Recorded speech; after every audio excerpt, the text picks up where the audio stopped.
Okay, guys, gather round. Gather round because we gotta talk. As you can see from the title of today's video and the thumbnail, we have to correct my book together as a team. Now, I should probably be more upset by the fact that there are 2 typos in my book. Only 2. It's a typo's a typo, shit happens. And when it comes to my book in particular, I think because I have spent a lot of my life being around rare books and first editions of books and knowing that obviously the story of a book when it comes to the actual words written on the page is so important and so vital, and the purpose of the book. The story about the physical book and the journey that object has gone through is also equally as exciting. My uncle collected rare books and first editions. He still does. He flies all over the world to go to different, fairs and things like that to go and find the books that he needs for his collection. He's also selling a bunch of his collection. My dad collects rare books. And so I've always been exposed to that side of things. The idea that I have typos and I have confirmation that the typos will be changed for the second printing from my publishers, I will include that email here so that you guys can see, means that I'm not stressed at all. It means that my book has lore to it, which is really cool. And I really like that. So this isn't a video where I'm coming to you and apologizing for the typos, because actually it means that everybody who buys the book immediately, right? Everybody who sits down and pre-orders, everybody who goes to the bookshop the day that my book comes out and picks up a copy will have these typos. And I will know if I run into you in 10, 20, 30 years, maybe, I hope I'm not uploading videos on the internet anymore, but let's say that I change job completely and I still run into you, and I open to these pages and I see the typos there, I know that we were both in this moment together. And that's something that's so cool. I don't know. I just think that that's so magical and so cool. It's so dumb to say, but that there's these typos are kind of connecting us in a weird way. And they will always connect us. Like, that's so cool. But anywho, before I tell you what the typos are, and I kind of explain sort of a bit of the background, because I am going to be including screenshots and that kind of a thing when it comes to the typos. Before I do that, I did just want to start off by saying my publishers are phenomenal. Okay, I do not want any of the comment section to kind of be like, Quarto, this, Quarto. No, they have been the most incredible team. This book, The Odyssey Effect, is 40,000 words. I wrote it in 2 months. My editor on this was up as many hours as I was. I was getting emails from her at 2 in the morning while she was correcting things and sending over, oh, maybe we should include this, and why don't you try this, and blah, blah.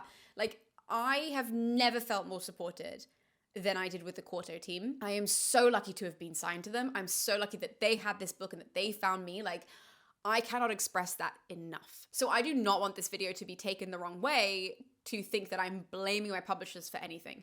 What ultimately comes down when it comes to typos is just, in our case, a miscommunication. I think it was probably me for the most part, not really understanding how tight the deadlines were and the process on their end of things. But also, I think, maybe we were just working on different manuscripts and things weren't getting transferred over correctly. Emails are getting lost.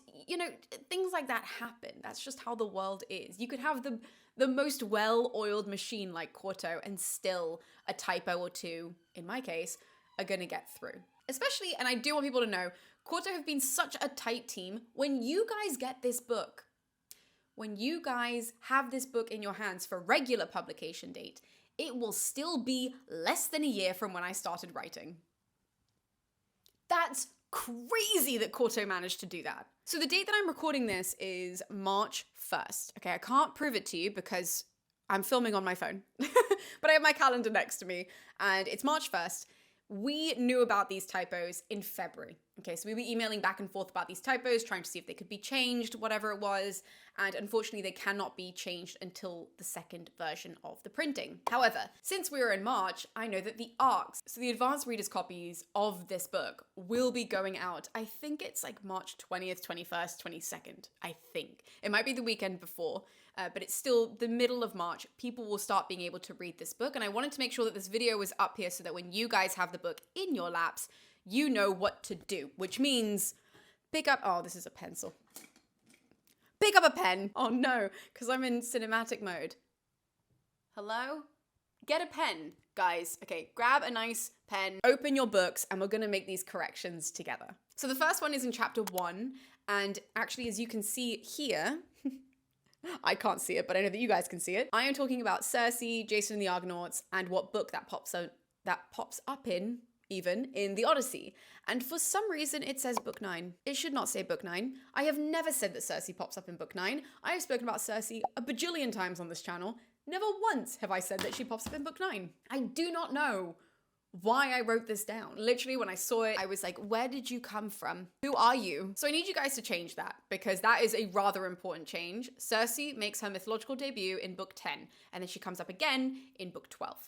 Okay, this is really, really important because the underworld is book 11, and Odysseus and his men go from Circe's island to the underworld and then go back to Circe's island.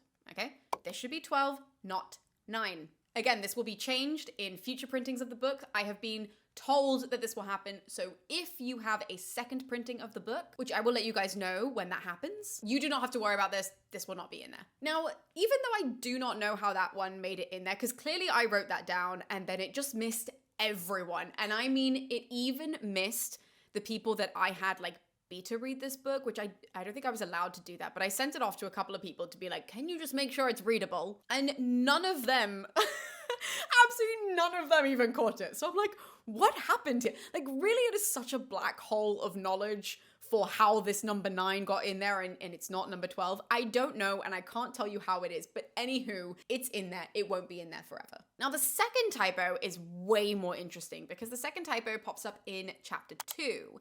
And in chapter 2, I talk about Lucian. He's spelled with an E-N here. The reason why I am so confused as to how this made it into the book is because one of the people that I had read this book when I was in my edits was Laura Jenkinson Brown, and she flagged this. So here is a screenshot of our conversation from October 7th, and she says then, hey, you spelt Lucian wrong. And I replied to her, I didn't include it here because her message was quite long, but still, I replied to it being like, oh my God, thanks. And I changed it. And then I handed in the final edit of my book. So I do not know what happened. I definitely changed it in October. The version that I have right here has it spelt correctly. And yet when I looked at the digital copy of my book in January, is that when it was? It was there. I also have a video on the channel from a year ago where I'm talking about Lucian. And the title is spelled correctly. His name is spelled correct. Any other time I've mentioned Lucian, I've spelled his name correctly. And we did... Anyways, this is what I mean that there are miscommunications. I must have edited a version that either wasn't sent or wasn't reopened. I have no, like, clearly something happened there where I opened the version that I didn't end up sending, or they were using a version that wasn't the one that I edited. I have no clue. But the idea that it's still there is rather interesting, don't you? I mean, I think it is. Again, there's lore to my book. Guys, we all have the lore now. You have as much information as I do. Now, I do just want to assure everybody that in the audiobook, the first typo, which is the number change, won't be there because I'm recording the audiobook. Woo! So because I get to go in and do that, I've already made a note and it will be fine in the audiobook.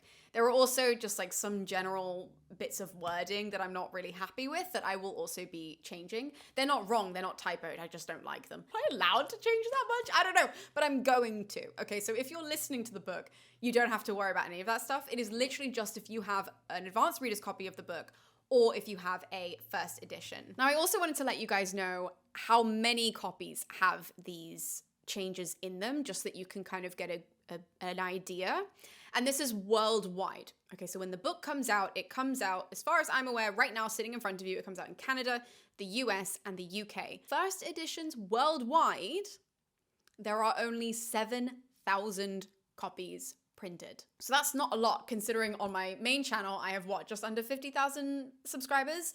So only 7K, oh my God. And on TikTok and Instagram, I have 15K on each of them. So literally only 7,000 people will be able to get the uncorrected version of this book. And that means that we will have a bond for forever. I'm so excited. I will also do my best to go around to shops in London to go and correct them myself. So when the book comes out here, I will be sort of, you know, pottering around from Waterstones to Waterstones, especially Central. So Waterstones Piccadilly, Trafalgar Square, Covent Garden. I will go and find my book and I will correct it myself, maybe with this very Sharpie, just so that I know that there are a bunch of them that are corrected. And I'll also be uploading them on my Instagram if you guys want to go and follow that, so that you can be aware of where you can get corrected versions. But if you ordered them from Amazon, just make the corrections yourself. And I want to thank you guys for being so understanding, but also for being so excited about this whole thing and for supporting me so that I could write a book like this. And the idea that I only have 2 mistakes in 40,000 words that I wrote in 2 months is so thrilling to me. And I'm so proud. I'm so proud of the project that I've done and the fact that we got to the finish line and it looks as stunning as it does. And I hope that these 2, you know, typos don't deter too many people. I hope that they at least can find this video to know that we know and mistakes happen and nobody is perfect. And that's just the case for being a human, you know, not just an author, but a human. We all have little things that kind of work their way into our lives that unfortunately, you know, you just kind of have to roll with the punches. And the punches that we get are actually the sweetest ones because it means that forevermore we will be bonded through my silly little typos. So thank you guys so much for tuning into today's video and for correcting my book with me. It means the world, and I cannot wait to hopefully meet a bunch of you guys when I start traveling and signing books and doing book conversations and things like that in the future. So I'll see you guys next time.